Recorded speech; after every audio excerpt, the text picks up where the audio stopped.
Hi friends, welcome to our channel. I am Shripad Naik and you are watching Electrical Academy. तो देखो आज हम T और D flip flop का discussion यहाँ करने वाले हैं, क्योंकि देखो सब कुछ हमने कंप्लीट कर लिया। आपका जो ए सिंक्रोनस काउंटर है वो पूरा डिटेल में कंप्लीट कर लिया। अभी सिंक्रोनस की तरफ हमें मूव करना है, लेकिन हमारा टी और डी फ्लिप फ्लॉप जो है वो अभी बाकी रह गया था। ठीक है, और आपको एक बात मैं बता दूं कि ये टी और डी फ्लिप फ्लॉप जो होता है उससे भी हम toggle mode of operation generate कर सकते, इसलिए ये भी सीखना जरूरी है। कुछ क्वेश्चन में आपको दे सकता है टी और डी फ्लिप फ्लॉप बना के, मतलब टी फ्लिप फ्लॉप या डी फ्लिप फ्लॉप या फिर कुछ कॉम्बिनेशन क्रिएट करके उन्होंने toggle mode of operation create किया होगा, तो वो आपको अंडरस्टैंड कैसे होगा, तो आपको ये पता होना चाहिए पहले कि टी और डी फ्लिप फ्लॉप क्या होता है। ठीक है, उसकी कैरेक्टरिस्टिक टेबल, उसका एक्साइटेशन टेबल, तो वो हम इसी एपिसोड में पूरा डिटेल में डिस्कस करेंगे। अगले वाले एपिसोड में मैं आपको टॉगल मोड ऑफ ऑपरेशन कैसे आइडेंटिफाई करे ये सिखाऊंगा, और बाद में फिर हम मूव करेंगे हमारे सिंक्रोनस काउंटर में सबसे इंपॉर्टेंट टॉपिक सिंक्रोनस काउंटर पे। ठीक है, तो अभी टी और डी फ्लिप फ्लॉप हम डिस्कस कर रहे हैं यहाँ। तो सबसे पहले मैं आपको पढ़ाता हूँ डी फ्लिप फ्लॉप। ठीक है, तो देखो डी फ्लिप फ्लॉप की अगर मैं बात करूँ तो डी फ्लिप फ्लॉप ये एक डिराइव फ्लिप फ्लॉप है, मतलब दोनों टी और डी फ्लिप फ्लॉप ये दोनों फ्लिप फ्लॉप आपके डिराइव फ्लिप फ्लॉप है। डिराइव फ्लिप फ्लॉप का मतलब है कि आपका जो बेसिक फ्लिप फ्लॉप थे आपके SR flip flop, JK flip flop, तो उनसे ये डिराइव हुए हैं डी और टी फ्लिप फ्लॉप। आपने सबसे पहले एसआर फ्लिप फ्लॉप देखा था, वहां आपका 1-1 कॉम्बिनेशन काम नहीं कर रहा था। जेके में क्या हुआ, जेके में toggle mode of operation generate करने के लिए हमने 1-1 कॉम्बिनेशन का इस्तेमाल किया और toggle mode of operation generate हो सका जेके से। ठीक है, तो अभी डी और टी फ्लिप फ्लॉप ये जेके और जो एसआर फ्लिप फ्लॉप है, तो दोनों में से डिराइव किए हुए फ्लिप फ्लॉप है। देखो हमने एक्सॉर एक्सनॉर गेट जो पढ़ा था, तो वहां भी हमारी रिक्वायरमेंट थी कि हम ये जो आपका एक्सॉर आउटपुट रहता है एक्सॉर गेट का, a XOR b, a XNOR b, a XOR b क्या था आपका ए बार बी, ए बी बार, तो ये जनरेट करने के लिए नैंड और नॉर से, मतलब ये जो सारे हमारे बेसिक गेट्स है, तो वहां से हमने डिराइव किया था एक्सॉर एंड एक्सनॉर गेट, बराबर है। तो वैसे डी फ्लिप फ्लॉप आपकी रिक्वायरमेंट रहती है, अभी आपको कुछ डेटा ट्रांसफर करना है, डेटा स्टोरेज करना है, तो एट दैट टाइम आपको डी फ्लिप फ्लॉप काम में आएगा। तो कुछ ना कुछ आपकी रिक्वायरमेंट थी, और हमें वो जो आपका, मतलब आपको एक्सप्रेशन पहले से पता था कि आपको कुछ ना कुछ जनरेट करना था। मतलब देखो अभी डी फ्लिप फ्लॉप क्या जनरेट करता है, नेक्स्ट स्टेट में हम जो इनपुट उसे प्रोवाइड करते हैं फ्लिप फ्लॉप को, तो वही हमें आउटपुट में मिल जाता है डी फ्लिप फ्लॉप में। ऐसा डी फ्लिप फ्लॉप की रिक्वायरमेंट रहती है। तो ये रिक्वायरमेंट हमारी थी, ये एक्सप्रेशन हमने सबसे पहले देखा कि ये हमारी रिक्वायरमेंट है, और उसके हिसाब से हमने फ्लिप फ्लॉप को डिराइव कर लिया। तो वहां से ये डी और टी दोनों फ्लिप फ्लॉप आए हैं। ठीक है, तो सबसे पहले हम डी फ्लिप फ्लॉप डिस्कस करते हैं। तो डी फ्लिप फ्लॉप में क्या होता है, एज यूजुअल आपका देखो जैसे जेके फ्लिप फ्लॉप में आपके 2 इनपुट थे जेके, वैसे डी फ्लिप फ्लॉप में एक ही इनपुट होता है आपका डी इनपुट, और आउटपुट आपका होता है क्यू और क्यू बार। दोनों आउटपुट उसके रहेंगे, एक आपका मेन आउटपुट और उसका ही कॉम्प्लीमेंटेड आउटपुट यहां से बाहर निकलेगा, लेकिन आउटपुट तो एक ही होगा क्यू, उसका कॉम्प्लीमेंट नॉट गेट से हम यहाँ क्यू बार जनरेट कर लेंगे, बराबर है। तो यहाँ डी इनपुट हम देंगे और यहाँ हम अप्लाई करते हैं क्लॉक। ठीक है, तो क्लॉक इनपुट, एक डी इनपुट, एक ही इनपुट रहता है डी फ्लिप फ्लॉप को, और क्लॉक रहेगा आपका एज यूजुअल हर एक फ्लिप फ्लॉप को जैसी क्लॉक रहती है, तो यहाँ भी वैसी क्लॉक आपकी वर्क करेगी, और आउटपुट आपका क्यू यहाँ रहेगा। तो यहाँ इसकी खासियत क्या है, जो आप इनपुट देंगे, मतलब मैंने अगर यहाँ अप्लाई किया डी इनपुट, मैंने 1 अप्लाई किया, तो क्लॉक जब आपकी आएगी, अगर positive edge trigger flip flop होगा तो पॉजिटिव एज आएगी, तो क्लॉक एक्टिवेट होगी। क्लॉक एक्टिवेट हो जाने के बाद आपका इनपुट पे आपने क्या रखा था, अगर मैंने इनपुट पे 1 रखा था तो क्लॉक आने के बाद आउटपुट पे मुझे 1 मिलेगा। अगर मैंने इनपुट पे 0 रखा है और आपकी मान लो आपकी जो ये फ्लिप फ्लॉप है डी फ्लिप फ्लॉप, वो निगेटिव एज ट्रिगर है, तो निगेटिव एज आने के बाद आपका क्लॉक एक्टिवेट होगा। तो क्लॉक ट्रिगर हो जाने के बाद अगर यहाँ पहले से 0 रखा था, क्लॉक ट्रिगर हुआ, तो क्लॉक ट्रिगर होते समय उसे 0 देखा इनपुट में उसने, तो उसने अगर इनपुट पे 0 देखा तो आउटपुट पे आपका 0 आ जाएगा बाद में, तो नेक्स्ट स्टेट आपकी 0 आ जाएगी। तो सिंपल है डी फ्लिप फ्लॉप, बहुत ही सिंपल है, जो आप इनपुट देंगे वही आपको आउटपुट में मिलेगा, लेकिन कब, क्लॉक आने के बाद, मतलब क्लॉक आपकी एक्टिवेट हो जाने के बाद। ठीक है। तो क्लॉक आपकी एक्टिवेट कब होगी, उसके हिसाब से पॉजिटिव एज होगी, तो पॉजिटिव एज आने के बाद क्लॉक एक्टिवेट होगी, तो यहाँ जो इनपुट रखा होगा वही इनपुट पास होगा आउटपुट पे, ठीक है। यहाँ 0 आता है तो यहाँ तुरंत 1 आएगा, यहाँ 1 आता है तो यहाँ 0 आ जाएगा। ये तो आपको चलता ही रहता है, आपको पता है एज यूजुअल, ठीक है। तो इसकी प्रॉपर्टी आपको पता चल गई कि जो आपने इनपुट पे रखा वही आपको आउटपुट पे मिलता है, लेकिन कब, क्लॉक एक्टिवेट हो जाने के बाद। तो इसका कैरेक्टरिस्टिक टेबल अगर मैंने बनाया तो मैं कैसे बना सकता हूं उसका कैरेक्टरिस्टिक टेबल, ठीक है। तो हम इसका कैरेक्टरिस्टिक टेबल बनाते।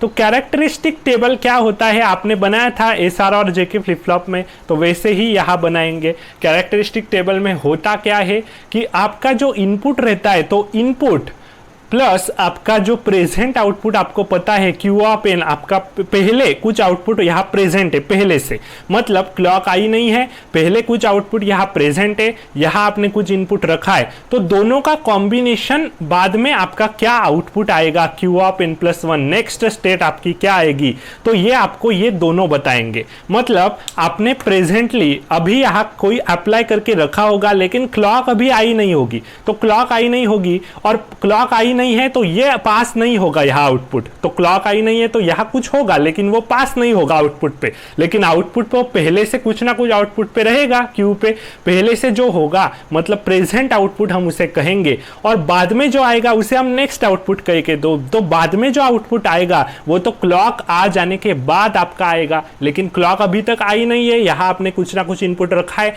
और पहले से कुछ आउटपुट यहाँ प्रेजेंट है, तो इसे हम प्रेजेंट आउटपुट बोल रहे हैं। और बाद में क्लॉक आ जाने के बाद यहाँ इनपुट आपका पास हो रहा है आउटपुट पे, तो बाद में जो आपका आएगा यहाँ 0 या 1 जो बाद में आएगा वो नेक्स्ट आउटपुट रहेगा, वो क्लॉक आ जाने के बाद में होगा। तो ये आपका प्रेजेंट आउटपुट है, ये आपका नेक्स्ट आउटपुट है। आपको तो ये अच्छे से अभी आप फैमिलियर है इससे, क्योंकि मैंने आपको पूरा डिटेल में ये पढ़ा दिया था पहले से ही, ठीक है। तो देखो अगर मैंने इनपुट 0 रखा और क्यू ऑफ एन पहले 0 प्रेजेंट था, ऐसा हो सकता है अभी 2 इनपुट है आपने लिए, एक तो प्रेजेंट आउटपुट और आपका एक ही इनपुट है, तो यहाँ 2 है, मतलब 2 की पावर 2, मतलब 4 कॉम्बिनेशंस क्रिएट होंगे, 0 0 0 1 1 0 1 1, ठीक है। तो अभी आउटपुट पे क्या आएगा, तो अभी देखो आपने डी फ्लिप फ्लॉप के डी इनपुट पे 0 रखा है और यहाँ आपका जो प्रेजेंट आउटपुट है वो पहले से 0 है, पहले से आपका प्रेजेंट आउटपुट कुछ ना कुछ 0 है, लेकिन बाद में क्या आएगा वो हमें बताना है। तो अभी मान लो आपकी क्लॉक आई, तो क्लॉक आ जाने के बाद ये यहाँ आपने अगर 0 रखा है तो आपका आउटपुट 0 ही होगा, वो देखेगा भी नहीं कि पहले क्या था, पहले प्रेजेंट आउटपुट 0 है, चाहे वो 0 हो या 1 हो। अगर आपने डी इनपुट उसे रखा है, डी इनपुट यहाँ रखा है, तो क्लॉक एक्टिवेट हो जाने के बाद ये डी इनपुट यहाँ आउटपुट पे पास होगा, तो यहाँ 0 रखा है तो आउटपुट पे 0 मिलेगा। वैसे ही यहाँ डी इनपुट 0 रखा है, प्रेजेंट आउटपुट कुछ भी हो, यहाँ 0 रखा है तो क्लॉक आ जाने के बाद डायरेक्टली आपको आउटपुट पे 0 मिलेगा। यही खासियत है डी फ्लिप फ्लॉप की कि जो इनपुट में रहेगा वही आउटपुट पे मिलेगा। अभी यहाँ 1 है तो प्रेजेंट आउटपुट कोई भी हो, 0 हो या 1 हो, यहाँ 1 है तो आउटपुट पे 1 पास होगा। अब अगर यहाँ भी 1 हमने दिया है, प्रेजेंट आउटपुट यहाँ 1 है, 1 हो 0 हो कुछ भी हो, लेकिन यहाँ आपने डी को 1 अप्लाई किया है, क्लॉक आ जाने के बाद यही डी आपको आउटपुट पे मिलेगा 1, ठीक है। तो ये कैरेक्टरिस्टिक टेबल आपको मिल गया, जो इनपुट आपने पास किया वही आपको आउटपुट पे मिल रहा है क्लॉक आने के बाद, क्लॉक आपकी ट्रिगर हो जाने के बाद, मतलब क्लॉक एक्टिवेट हो जाने के बाद, ऐसा हम कह सकते हैं, ठीक है। तो ये कैरेक्टरिस्टिक टेबल हमने इसका बना दिया। अगर मैंने बात की एक्साइटेशन टेबल की, इसका एक्साइटेशन टेबल भी मैं अभी यहां बना देता हूं, ठीक है। तो एक्साइटेशन टेबल क्या होता है, एक्साइटेशन टेबल भी हमने एसआर और जेके फ्लिप फ्लॉप का बनाया था। एक्साइटेशन टेबल क्या होता है कि आपको प्रेजेंट आउटपुट पता हो और उस आउटपुट से बाद में नेक्स्ट आउटपुट क्या आएगा वो पता हो, मतलब नेक्स्ट आउटपुट कहाँ से आपको कहाँ जाना है ये पता हो, तो इनपुट को हम कैसे एक्साइट करें वो बताता है आपका एक्साइटेशन टेबल। आपको पता था, बराबर है। तो प्रेजेंट आउटपुट मान लो क्यूएन है आपका, बराबर है, यहाँ एक्साइटेशन टेबल में यहाँ ड्रॉ कर रहा हूँ। प्रेजेंट आउटपुट आपका क्यूएन है और आपका नेक्स्ट आउटपुट क्या रहेगा, क्यू ऑफ एन प्लस 1 रहेगा। तो आपको प्रेजेंट आउटपुट कुछ होगा, वहां से आपको नेक्स्ट आउटपुट पाना है, तो आप क्या अप्लाई करेंगे, आपका इनपुट, तो आपका इनपुट आप डी अप्लाई करने वाले, ठीक है। तो यहाँ से यहाँ जाना है तो डी इनपुट हम क्या अप्लाई करें, ये हमारा एक्साइटेशन टेबल यहाँ बताने वाला है। तो यहाँ भी आपके 4 कॉम्बिनेशंस क्रिएट होंगे, 0 0 0 1 1 0 और 1 1, ठीक है। तो यहाँ आपको प्रेजेंट आउटपुट पहले से 0 यहाँ प्रेजेंट है, तो आप यहाँ क्या अप्लाई करेंगे, 0 से आपको 0 जाना है, नेक्स्ट आउटपुट भी आपको 0 चाहिए, तो आप यहाँ 0 अप्लाई करेंगे। 0 अप्लाई करेंगे, जैसे ही क्लॉक आएगी तो ये 0 आउटपुट पे पास होगा, बराबर है। तो जो आपको चाहिए वही तो आप अप्लाई करेंगे, बराबर है। इसकी खासियत वही है कि जो आप अप्लाई करते वही आप पाते हैं आउटपुट पे, जो इनपुट आप देंगे तो वही आपको आउटपुट पे मिलेगा।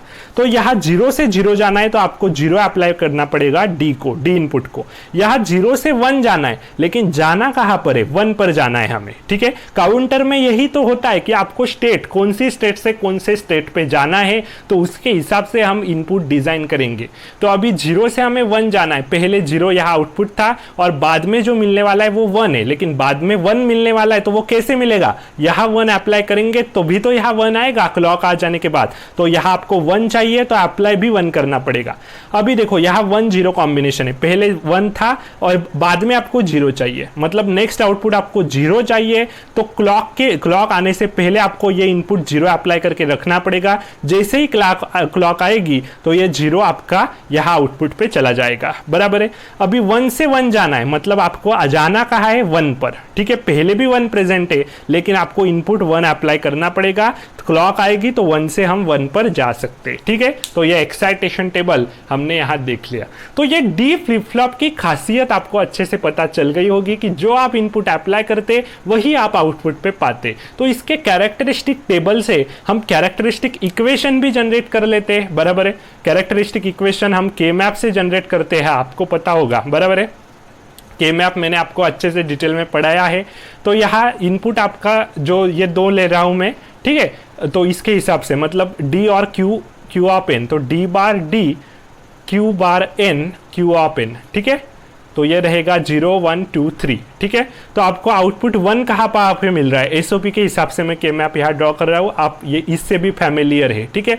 तो 0 1 2 3, तो 2 और 3 में आपको 1 1 मिल रहा है, मतलब यहाँ आपको 1 1 मिल रहा है। तो यहाँ एक पेयर बनी कि नहीं, ये आपकी पेयर बन गई एक सिंपली। तो ये डी आपको मिला, मतलब q of n plus 1 next state आपको क्या मिली, जो आप इनपुट अप्लाई करेंगे। तो देखो हमारा प्रूव हो गया, जो मैंने आपको बोला तो वही आपका कैरेक्टरिस्टिक आपका इक्वेशन यहाँ आ गया। तो कैरेक्टरिस्टिक इक्वेशन इसका क्या है, q of n plus 1 is equal to d. ये आपको कैरेक्टरिस्टिक इक्वेशन यहाँ मिल गया।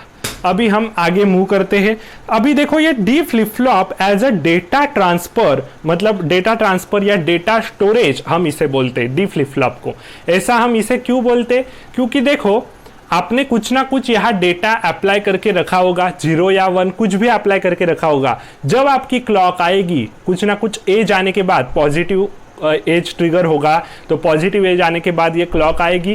क्लॉक आने के बाद पहले अगर आपने यहाँ 0 रखा है तो वो 0 क्लॉक आने के बाद यहाँ पास होगा। तो ये 1 बिट की इंफॉर्मेशन स्टोर कर रहा है ये flip flop. Smallest memory element रहता है फ्लिप फ्लॉप, आपको पता है 1 बिट की इंफॉर्मेशन वो स्टोर करता है।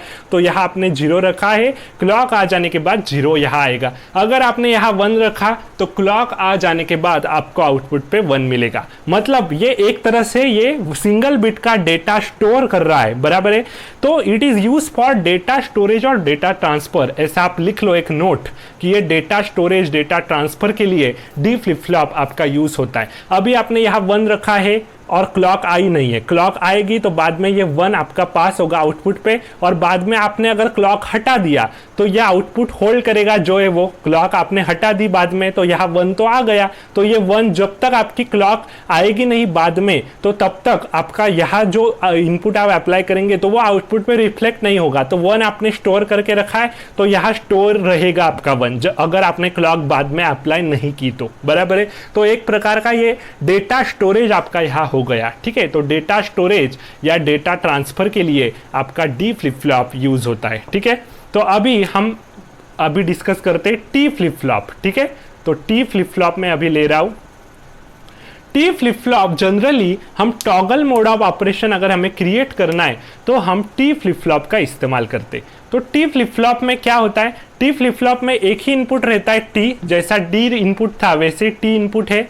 यहाँ आपने क्लॉक अप्लाई की, कुछ ना कुछ क्लॉक यहाँ रहेगी, बराबर है। यहाँ से क्लॉक आप अप्लाई करेंगे और आउटपुट आपको मिलेगा क्यू, और उसका कॉम्प्लीमेंटेड टर्मिनल आपने बाहर कर लिया तो वो क्यू बार रहेगा। तो ये टी फ्लिप फ्लॉप है सिंपली। लेकिन टी फ्लिप फ्लॉप में डी फ्लिप फ्लॉप जैसा नहीं है। मतलब आपने डी फ्लिप फ्लॉप में क्या किया था, यहाँ आपने कुछ इनपुट दिया, वही आउटपुट पे पास होता है क्लॉक आ जाने के बाद। ये आपकी क्लॉक है, क्लॉक आ जाने के बाद यहाँ जो है वही आउटपुट पे पास होता है। ये डी की प्रॉपर्टी थी।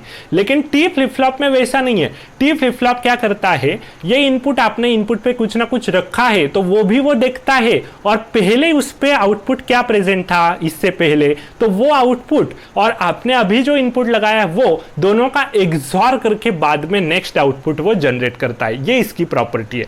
मतलब इसके अगर मैं कैरेक्टरिस्टिक इक्वेशन की बात करूंगा तो इसकी जो नेक्स्ट स्टेट रहती है क्यू ऑफ n+1 आउटपुट पे, तो वो क्या आती है, आपने जो इनपुट अप्लाई किया है उसका प्रेजेंट, पहले जो आउटपुट प्रेजेंट था, मतलब प्रेजेंट आउटपुट अभी जो आपको दिख रहा है उसके साथ अगर हमने एग्जॉर कर लिया टी एग्जॉर क्यू एन, तो आपको मिलता है नेक्स्ट स्टेट। मतलब वो दोनों देखता है कि यहाँ आपको आउटपुट क्या दिखाई दे रहा है वो, और आपने इनपुट क्या अप्लाई किया है वो, दोनों का एग्जॉर करके फिर आपको नेक्स्ट स्टेट जनरेट होती है जब आपकी क्लॉक आती है तब। अगर क्लॉक आई नहीं तो दोनों का एग्जॉर करने का सवाल ही नहीं आता, तो आउटपुट जो पहले था वही वो होल्ड करेगा। लेकिन अगर क्लॉक आएगी तो यहाँ जो आपको दिख रहा है इनपुट वो, और पहले प्रेजेंट आउटपुट जो आपका पहले था, तो दोनों का एग्जॉर करके नेक्स्ट आउटपुट आपको मिल जाएगा बाद में। तो इसके अगर मैंने देखो ये टी आपका जो आपको दिखाई दे रहा है इसको मैं अगर 1 कर दिया, मतलब यहां से मैंने 1 पास कर दिया, तो ये एग्जॉर की प्रॉपर्टी होल्ड कर रहा है, आपको ये तो पता चल गया। तो टी फ्लिप फ्लॉप एग्जॉर जैसी प्रॉपर्टी होल्ड कर रहा है, टी एग्जॉर क्यू एन, बराबर है। तो इसमें अगर मैंने 1 पास कर दिया, टी में अगर मैंने 1 पास कर दिया, तो आपका नेक्स्ट आउटपुट क्या होगा, क्यू ऑफ n+1 क्या होगा, टी मैंने अगर 1 कर दिया मान लो, तो 1 एग्जॉर आपका जो पहले इसका आउटपुट प्रेजेंट था वो 1 एग्जॉर क्यू एन। और आपको पता है एग्जॉर की प्रॉपर्टी, एग्जॉर में 0 एग्जॉर ए अगर मैंने किया तो वो एक्ट करता है बफर जैसा, बराबर है, वो एक्ट करता है बफर जैसा। मतलब जो ए है वो आपको बाद में मिलेगा, मतलब जो आउटपुट है पहले से वही बाद में मिलेगा। लेकिन 1 के साथ किसी चीज का मैं एग्जॉर लेता हूं तो बाद में मुझे क्या मिलता है, इन्वर्टिंग बफर जैसा क्रिएट करता है वो। इन्वर्टिंग बफर जैसा मतलब ए बार में इसे कहूंगा, मतलब जो आपका पहले आउटपुट प्रेजेंट था, प्रेजेंट आउटपुट, तो वो टॉगल करके बाद में आपका आउटपुट आएगा एक बार। मतलब पहले यहाँ 0 प्रेजेंट था तो आपने 1 अगर यहाँ टी लगाया तो बाद में मुझे क्या मिलेगा, 1 एग्जॉर 0, तो यहाँ 0 है तो यहाँ 1 मिलेगा। अगर पहले ये 1 था तो यहाँ आपको 0 मिलेगा। ऐसा इन्वर्टिंग प्रॉपर्टी वो होल्ड कर रहा है, मतलब वो टॉगल कर रहा है एक तरह से। ये प्रेजेंट आउटपुट है, ये आपका नेक्स्ट आउटपुट है, तो प्रेजेंट से नेक्स्ट जाने के समय वो टॉगल कब कर रहा है, जब आपने एक इनपुट 1 अप्लाई करके रखा है, ठीक है। तो एक इनपुट आपने अगर 1 अप्लाई कर दिया टी फ्लिप फ्लॉप का, तो वो as a toggle mode of operation जैसा बिहेव करता है, टॉगलिंग वो क्रिएट करता है। और एसिंक्रोनस काउंटर में आपको टॉगल मोड ऑफ ऑपरेशन ही चाहिए होता है। वहां आप कौन सा भी फ्लिप फ्लॉप यूज कर सकते हैं, लेकिन toggle mode of operation create होना ही चाहिए अगर आपको एसिंक्रोनस काउंटर को बनाना है तो, ठीक है। तो अभी देखो इसका मैं कैरेक्टरिस्टिक टेबल में यहाँ ड्रॉ करता हूँ। तो कैरेक्टरिस्टिक टेबल की अगर मैंने यहाँ बात की टी फ्लिप फ्लॉप की, तो कैरेक्टरिस्टिक टेबल कैसा होगा, ये आपका टी इनपुट और आपका प्रेजेंट आउटपुट आपको जो दिखाई दे रहा है ये क्यू ऑफ एन, तो आउटपुट क्या आएगा, next output Q of n+1, वो आपको क्या आएगा वो पता करना है। तो यहाँ भी आपके 2 कॉम्बिनेशन होंगे, 0 0 0 1 1 0 1 1, ठीक है। तो आपने अगर यहाँ टी 0 रखा है, क्लॉक आई, क्लॉक आ जाने के बाद वो क्या देखेगा, पहले उसका प्रेजेंट आउटपुट क्या था तो वो भी 0 है। यहाँ से आपने 0 अप्लाई किया तो 0 एग्जॉर 0 क्या होता है, 0 एग्जॉर 0 आपने किया तो आपको 0 ही मिलता है। तो बाद में आपको आउटपुट क्या मिला, 0 मिला। तो देखो टी इनपुट आपने 0 अप्लाई कर रखा है तो क्या हो रहा है, जो आपका प्रेजेंट आउटपुट है वही आपको बाद में मिल रहा है, बराबर है। अगर यहाँ मैंने 0 आपने यहाँ अप्लाई करके रखा है और प्रेजेंट आउटपुट आपका 1 है तो बाद में आपको क्या मिलेगा ये मुझे अभी बताओ, ठीक है। यहाँ आपने 0 अप्लाई किया, यहाँ पहले प्रेजेंट आउटपुट आपका 1 है, तो 0 XOR 1 क्या होता है, 1 होता है। तो अभी आपका प्रेजेंट आउटपुट 1 था, नेक्स्ट आउटपुट भी आपको क्या मिल रहा है, 1 ही मिल रहा है, बराबर है। तो यहाँ जो आउटपुट है वही आउटपुट आपको बाद में भी मिल रहा है, वही आउटपुट होल्ड कर रहा है, मतलब ये एज अ बफर की प्रॉपर्टी उसकी होल्ड कर रहा है। यहाँ आपने 0 अप्लाई किया तो 0 XOR A अगर आप करते तो आपको A ही मिलता है, उसकी प्रॉपर्टी मैंने आपको पढ़ाई थी, तो वैसा ही यहाँ हो रहा है, बराबर है। अभी देखो इसको मैंने 1 अप्लाई किया, तो इसको 1 अप्लाई किया, T इनपुट मेरा 1 है तो 1, और पहले प्रेजेंट आउटपुट मान लो 0 था, तो 1 XOR 0 क्या होता है, 1 XOR 0 1 होता है। तो देखो यहाँ मैंने 1 अप्लाई किया और प्रेजेंट आउटपुट आपका 0 था, तो उसका टॉगल करके इसने 1 दिया कि नहीं दिया, 1 XOR 0 आपको 1 मिला, बराबर है। क्लॉक आ जाने के बाद होगा ये, अगर क्लॉक आई नहीं तो ये वैसे ही पहले जैसा आउटपुट होल्ड करेगा, प्रेजेंट आउटपुट, लेकिन क्लॉक आती है तो नेक्स्ट स्टेट आपकी ये रहेगी। अभी यहाँ 1 दिया आपने, प्रेजेंट आपका इनपुट यहाँ 1 दे रहे और प्रेजेंट आउटपुट आपको 1 दिखाई दे रहा है, तो 1 XOR 1 क्लॉक आ जाने के बाद क्या जनरेट करेगा, 0 जनरेट करेगा। मतलब यहाँ 1 है तो उसकी टॉगलिंग करके उसने 0 क्रिएट किया, अगर मैंने इसके T इनपुट को 1 अप्लाई किया था तो T इनपुट को अगर मैं 1 अप्लाई करता हूं तो XOR गेट की जो आपकी प्रॉपर्टी है इन्वर्टिंग बफर जैसा वो क्रिएट हो रहा है। अगर मैंने T इनपुट को 0 कर दिया तो वो एज अ बफर आपका एक्ट कर रहा है, यहाँ 0 है तो यहाँ 0, यहाँ 1 है तो यहाँ 1, ऐसे आपको याद रखना है। कुछ लोग इसका रट्टा मार लेते हैं तो वो सही बात नहीं है, आपकी कंसेप्चुअल नॉलेज वीक है ऐसा वहां साबित हो जाएगा और आपका रट्टा क्या परफेक्ट यहाँ बैठ जाएगा आपके दिमाग में, ऐसा होगा नहीं, कभी नहीं होगा। और क्या फायदा है फिर इंजीनियरिंग करने का, कुछ फायदा नहीं है, बराबर है। आपको अच्छे से कंसेप्चुअल नॉलेज होनी चाहिए, कौन सा फ्लिप फ्लॉप कौन सी प्रॉपर्टी होल्ड कर रहा है। अभी मैं डिजिटल इलेक्ट्रॉनिक्स की बात कर रहा हूं तो सिर्फ डिजिटल की नहीं, सारे सब्जेक्ट्स आपको ऐसे ही पढ़ने चाहिए, ठीक है। सारे सब्जेक्ट्स आपके दिमाग में ऐसे ही बिठाने होंगे तभी वो बिठेंगे। कंसेप्चुअली आपको सीखना है, अगर आप कंसेप्चुअली सीखते हैं इंजीनियरिंग तो बहुत आसान है, बहुत ही आसान है।